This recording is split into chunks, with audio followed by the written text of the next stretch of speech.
ಅದೊಂದು ಕಾಲವಿತ್ತು. ಕೇವಲ ಹೊಟ್ಟೆಗಾಗಿ ಗೇಣು ಬಟ್ಟೆಗಾಗಿ ಜನ ದುಡಿತಿದ್ರು. ಸೂರ್ಯೋದಯಕ್ಕೂ ಮುಂಚೆ ಎದ್ದು ಮನೆ ಗುಡಿಸಿ ಸಾರಿಸಿ ದಿನನಿತ್ಯದ ಕೆಲಸದಲ್ಲಿ ತೊಡಗುತ್ತಿದ್ರು. ಕೃಷಿಯನ್ನ ಪ್ರಧಾನವಾಗಿ ನಂಬಿದ್ದ ಜನ ಜೊತೆಗೆ ಒಂದಿಷ್ಟು ಹೈನುಗಾರಿಕೆ ಮಾಡಿಕೊಂಡು ಚಿಂತೆ ಇಲ್ಲದೆ ಜೀವನ ನಡೆಸುತ್ತಿದ್ರು. ಆದ್ರೆ ಕಾಲ ಬದಲಾಯಿತು. ಜನರ ಆಲೋಚನೆಗಳು ಬದಲಾದವು. ಜೊತೆಗೆ ಜೀವನ ಶೈಲಿ ಕೂಡ ಬದಲಾಯಿತು. ಹಳ್ಳಿಗಳನ್ನ ಬಿಟ್ಟು ಪಟ್ಟಣಗಳಿಗೆ ಜನ ವಲಸೆ ಬಂದ್ರು. ಕೆಲಸ ಹುಡುಕುವ ಧಾವಂತ ಎಲ್ಲರಲ್ಲೂ ಹೆಚ್ಚಾಯಿತು. ಸಿಕ್ಕ ಕೆಲಸವನ್ನ ಉಳಿಸಿಕೊಳ್ಳೋಕೆ ಒದ್ದಾಟಗಳು ಶುರುವಾದವು. ಕೊಟ್ಟಿರುವ ಕೆಲಸವನ್ನ ಪೂರ್ಣಗೊಳಿಸೋಕೆ ಆಗದೆ ಹೆಚ್ಚು ಹೊತ್ತು ಒತ್ತಡದ ಮಧ್ಯೆ ಕೆಲಸ ಮಾಡೋಕೆ ಶುರು ಮಾಡಿದ್ದ.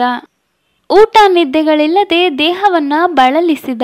ಆಹಾರಕ್ಕಾಗಿ ಊರು ಬಿಟ್ಟ ಜನ ಆಹಾರವನ್ನೇ ಬಿಟ್ಟು ಕೆಲಸ ಮಾಡೋಕೆ ಶುರು ಮಾಡಿದ್ರು. ಇದರ ನೇರ ಪರಿಣಾಮ ಆರೋಗ್ಯದಲ್ಲಿ ಏರುಪೇರು. ಅನಾರೋಗ್ಯದಿಂದ ಮುಕ್ತಿ ಹೊಂದಲು ಆಸ್ಪತ್ರೆಗೆ ತಿರುಗಾಡಿ ಹೈರಾಣಾದ. ಆರೋಗ್ಯದ ಜೊತೆಗೆ ಮನಃಶಾಂತಿಯನ್ನು ಕೂಡ ಕಳೆದುಕೊಂಡ. ಅಡುಗೆ ಮನೆಯಲ್ಲಿ ಕಳೆದುಕೊಂಡ ಆರೋಗ್ಯ ಆಸ್ಪತ್ರೆಯಲ್ಲಿ ಹುಡುಕಿದರೆ ಸಿಗುತ್ತದೆಯೇ? ಪಂಚಭೂತಗಳಿಂದಾದ ಈ ಕಾಯ ರೋಗದ ರಿಪೇರಿಗೂ ಅವುಗಳನ್ನೇ ಬಳಸು ಎಂಬುದೇ ನಿಸರ್ಗದ ಧ್ಯೇಯ. ಹಾಗಾಗಿ ಜೀವನ ಶೈಲಿ ಬದಲಾಯಿಸಿ, ಆಹಾರ ಬದಲಾಯಿಸಿ ರೋಗ ಬಾರದಂತೆ ಬದುಕಬಹುದು ಎಂದು ಸಾಬೀತುಪಡಿಸಿರುವವರು 84 ವರ್ಷದ ತುಮಕೂರಿನ GVV ಶಾಸ್ತ್ರಿಗಳು. ಇವರು ಹುಟ್ಟಿದ್ದು 1938 ಜನವರಿ 15ರಂದು. ಬಾಲ್ಯದಿಂದಲೂ ಹೇಳಿಕೊಳ್ಳುವಂತಹ ಆರೋಗ್ಯ ಇವರದಾಗಿರ್ಲಿಲ್ಲ. 10ನೇ ವಯಸ್ಸಿಗೆ ಕನ್ನಡಕ ಧಾರಣೆ, ಉಪ್ಪು ಹುಳಿ ಖಾರಗಳ ಊಟ, ಕರಿದ ಪದಾರ್ಥಗಳು, ಹೋಟೆಲ್ ಬೇಕರಿ ತಿನಿಸುಗಳ ಕಾರಣದಿಂದಾಗಿ ಸುಮಾರು 25ನೇ ವಯಸ್ಸಿಗೆ ದೇಹ ರೋಗಗಳ ಆಗರ.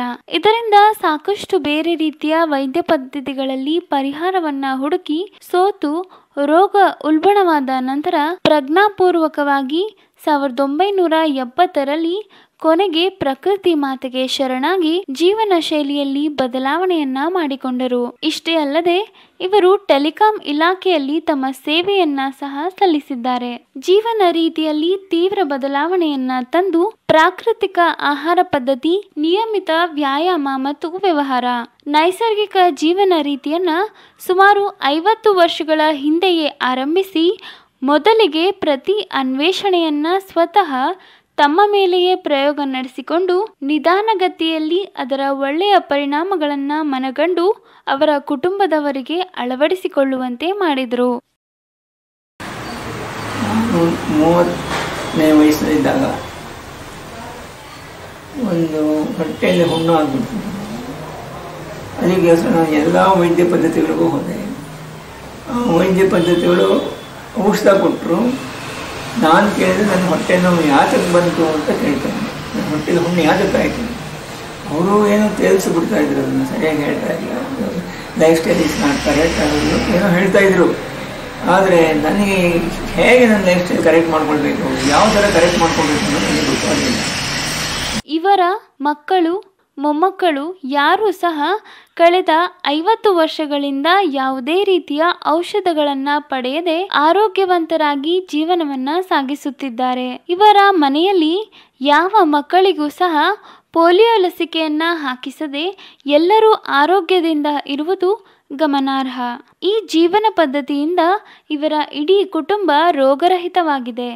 ಇಷ್ಟೇ ಅಲ್ಲದೆ ಯೋಗವನ್ನ ಇವರ ಜೀವನದ ಅಂಗವನ್ನಾಗಿಸಿಕೊಂಡಿದ್ದಾರೆ.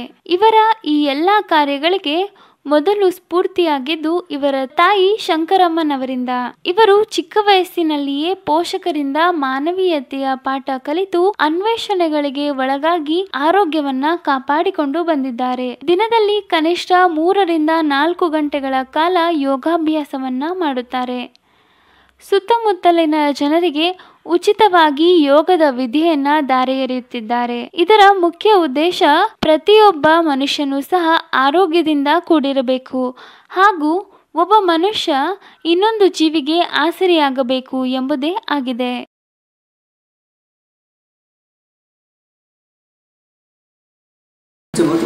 ಪಂಚಭೂತಗಳು ಹೇಗೆ ನಾವು ಉಪಯೋಗ ಮಾಡ್ಕೋಬೇಕು ಅಂತಕ್ಕಂಥದ್ದು ಇವೆಲ್ಲ ಇದೆ ನಮ್ಮಲ್ಲಿ. ಆದರೆ ಅದನ್ನು ಸರಿಯಾಗಿ ಹೇಳಿದೆ ಎಜುಕೇಷನ್ ಸಿಸ್ಟಮಲ್ಲಿ ಇಟ್ಟಿಲ್ಲ. ಅದನ್ನೆಲ್ಲ ಇದಕ್ಕೆ ಒಂದು ಭಾಗ ವಿಜ್ಞಾನ ಆಗುತ್ತೆ, ವಿಜ್ಞಾನಕ್ಕಿಂತ ಮುಂದುಗಡೆ ಭಾಗ ಯೋಗ ಆಗುತ್ತೆ.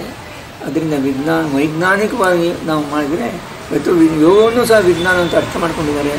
ಈಗ ಅದು ಎಲ್ಲಿ ಪ್ಲೇಗ್ ಬಂದಾಗ ಅವ್ರಿಗೆ ಉಪವಾಸ ಹಾಕಿ ಮಣ್ಣು ಟ್ರೀಟ್ಮೆಂಟ್ ಕೊಟ್ಟು ಉಪವಾಸ ಮಾಡಿ ಹೇಗಾಯಿತು? ಆಗುತ್ತೆ, ಖಂಡಿತ.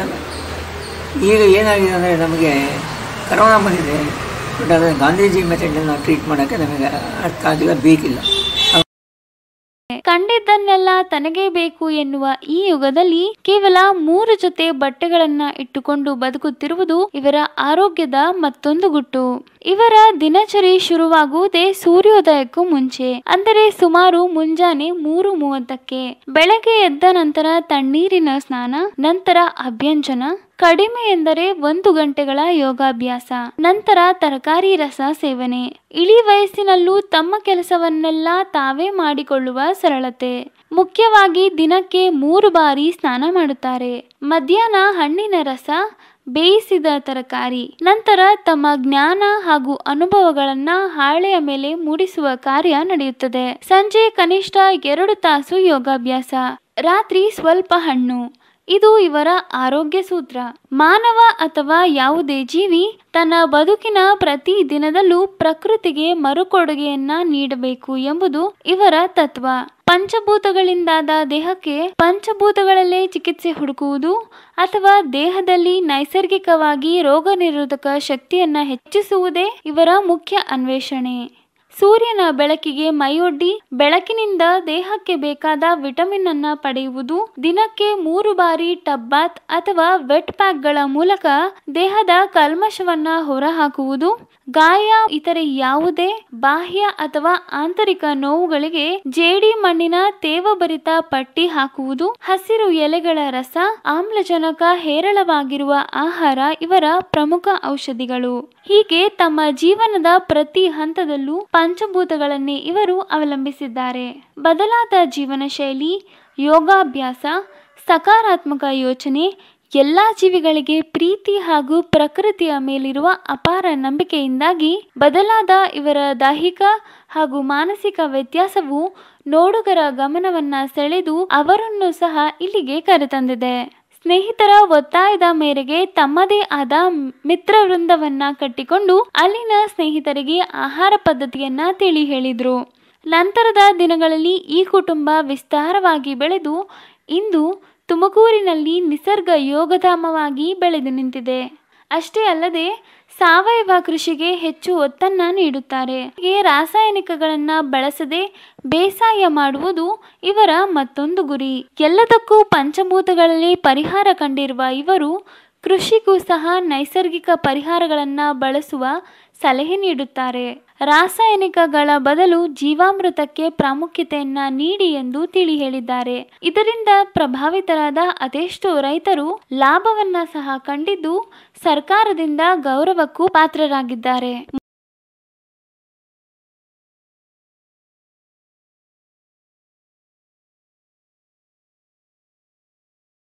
ಮೊದಲಿನಿಂದಲೂ ಪುಸ್ತಕಗಳ ಜೊತೆ ಒಡನಾಟವನ್ನ ಹೊಂದಿದ್ದರಿಂದ ತಮ್ಮ ಅನುಭವಗಳನ್ನ ಮುಂದಿನ ಪೀಳಿಗೆಗಾಗಿ ಬರಹ ರೂಪ ನೀಡುವುದರ ಮೂಲಕ ಹಾಳೆಗಳಿಗೆ ಪ್ರಕಟಿಸಲಾಯಿತು. ನಂತರದ ದಿನಗಳಲ್ಲಿ ಅದು ಪುಸ್ತಕವಾಗಿ ಬದಲಾಯಿತು. ಮನುಜ ಏನು ನಿನ್ನ ಆಹಾರ, ರೋಗದ ಭಯಬೇಕೆ, ರೋಗದಿಂದ ಯೋಗದೆಡೆಗೆ, ಸುಖಿ ಸತಿಪತಿಗಳಾಗೋಣ ಬನ್ನಿ, ಹೀಗೆ ಹಲವಾರು ಪುಸ್ತಕಗಳನ್ನ ಬರೆದಿದ್ದು ಸುಮಾರು 10,000ಕ್ಕೂ ಹೆಚ್ಚು ಪುಸ್ತಕಗಳು ಪ್ರಕಟಗೊಂಡಿವೆ. ಹೀಗೆ ಈ ಪುಸ್ತಕಗಳಿಂದ ಜ್ಞಾನವನ್ನ ಹೆಚ್ಚಿಸಿಕೊಂಡು ತಮ್ಮ ಆರೋಗ್ಯವನ್ನ ವೃದ್ಧಿಸಿಕೊಳ್ಳುವಲ್ಲಿ ಸಾಕಷ್ಟು ಜನ ಯಶಸ್ವಿಯಾಗಿದ್ದಾರೆ.